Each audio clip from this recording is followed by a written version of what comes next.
Hi friends, namaskar. Welcome to my English channel. Okay, I don't use a lot of graphics. मतलब मैं ज़्यादा graphic का इस्तेमाल नहीं करता हूँ in my channel because it can be distracting and can overshadow the ability to listen. मतलब सुनना ज़रूरी है, इसलिए मैं ज़्यादा इसमें ग्राफिक्स नहीं डालता हूँ. That is why I prefer to keep my videos little quite plain.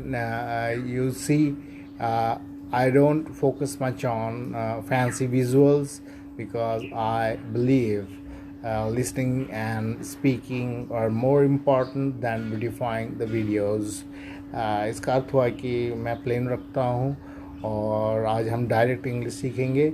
और आज से देखिए, इंग्लिश कोई नई मतलब कि ये 500 साल पहले जैसे सिखाया जाता था अभी भी वैसे सिखाया जाता है. इसमें कोई नई बात नहीं है. आप सोचेंगे कि कोई नया टेक्निक ऐसा कोई कुछ भी साइंस में डेवलपमेंट हुआ है, बट लैंग्वेज में ठीक है कुछ सब जुड़े हैं. लैंग्वेज को जैसे आपको जापानी सीखना है तो जापानी तरीके से सीखना पड़ेगा. जापानी जैसे होता है, चाइनीज़ जैसे होता है, वैसे इंग्लिश है. तो इंग्लिश अपनी एक भाषा है जो आप उसके अनुसार आपको सीखना है. तो आज हम लोग प्रैक्टिस करेंगे कुछ ट्रांसलेशंस का जो इमीडिएट आप बोल पाते हैं कि नहीं, ये मैं देखना चाहूँगा, या फिर आप प्रैक्टिस भी करेंगे मेरे साथ साथ. Okay friends, let's continue. तो एक सेंटेंस लेते हैं. तुम वहाँ क्यों गए थे, इसका क्या ट्रांसलेशन होगा.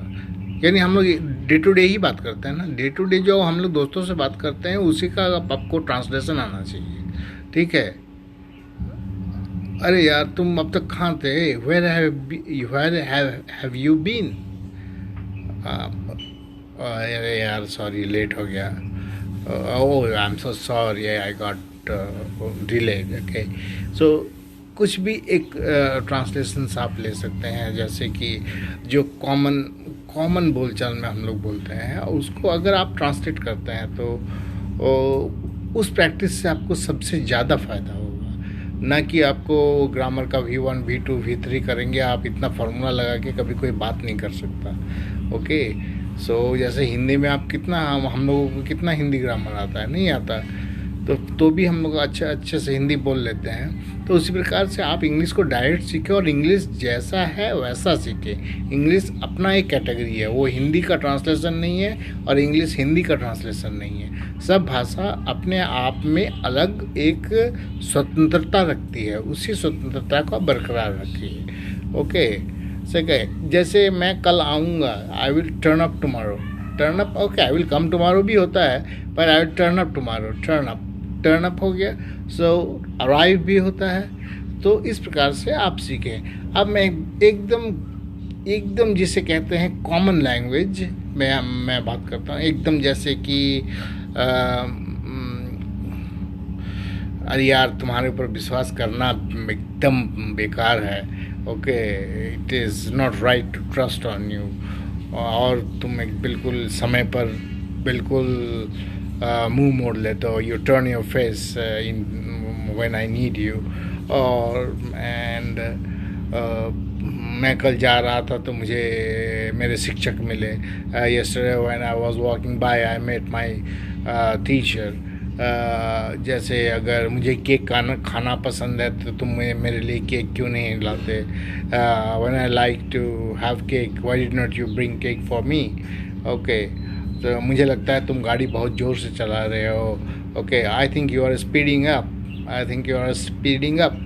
सो ज़ोर से चला रहे हो, यू आर वॉकिंग. चला का वॉकिंग नहीं होगा वहाँ पर. ऐसे इसीलिए ट्रांसलेशन होता है. लेकिन ट्रांसलेशन विधि सबसे अच्छा है, ट्रांसलेशन मेथड. लेकिन उसका एग्जैक्ट इंग्लिश ट्रांसलेशन हिंदी के वर्ड्स को लेकर ट्रांसलेट नहीं होगा, उसका भाव का ट्रांसलेशन होगा.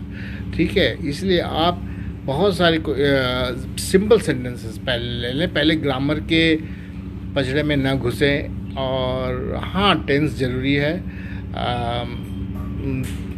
3 टेंस होते हैं, उसके 12 फॉर्म्स होते हैं जरूरी है. जैसे simple past tense, past perfect tense, perfect continuous tense, past perfect continuous tense. So these are tense forms, ये टेंस फॉर्म्स हो गए।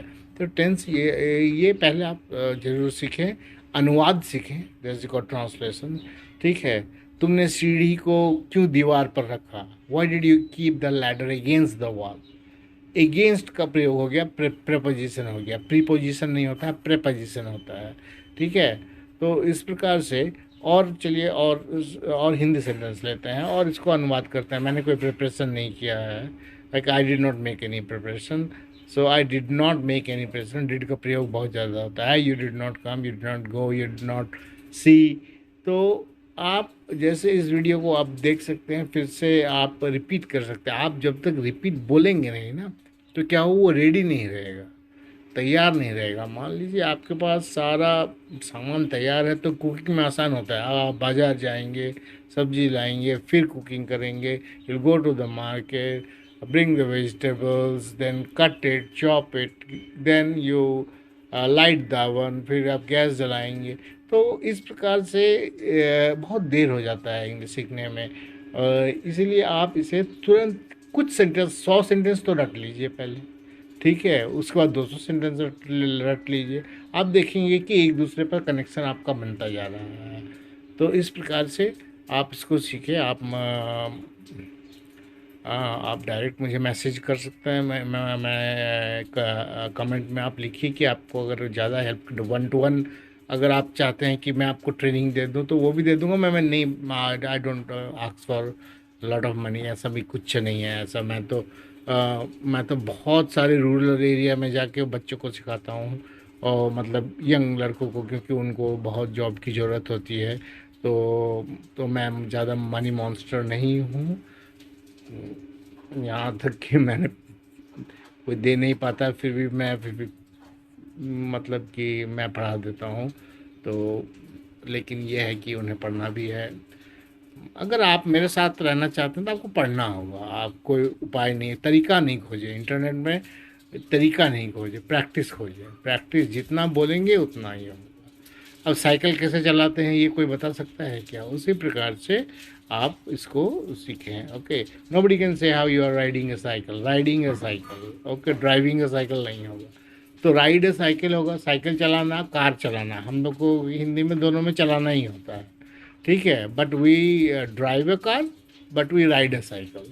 तो अब ये अंतर क्यों है, इसके ऊपर एनालिसिस मत कीजिए। जितना एनालिसिस कीजिएगा उतना पैरालिसिस हो जाएगा।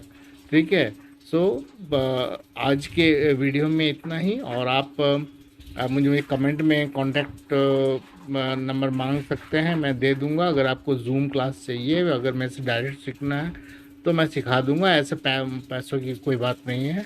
अगर आप बहुत जुनूनी हैं, बहुत पैशनेट हैं, जुनून मतलब passionate, if you are lot of passionate, I am going to help you. Okay, और ऐसे भी मेरे ऑफलाइन बहुत सारे मतलब कि स्टूडेंट्स हैं, and I am doing well and I am ready to help you. So do subscribe to my channel. Subscribe करके रख दीजिए, काम आ जाएगा आपका। और आप डायरेक्ट जो होते हैं, आई मीन हिंदी से सेंटेंस ले ले, इसको कैसे बोलेंगे इसके ऊपर विचार कीजिए, और प्रैक्टिस थोड़ा आप ज़्यादा कीजिए, बोल के प्रैक्टिस कीजिए। 2+2 4 होता है, ये आप जानते हैं, फिर भी आप लिखिए 2+2 4। I am coming, why don't you wait for me. अब बोलिए। ओके, आज के लिए इतना ही, धन्यवाद। And please put some comment कि मैं आपको और क्या पढ़ाऊँ। आप कुछ लिख के ज़रूर भेजें, मुझे अच्छा लगेगा। Thank you very much.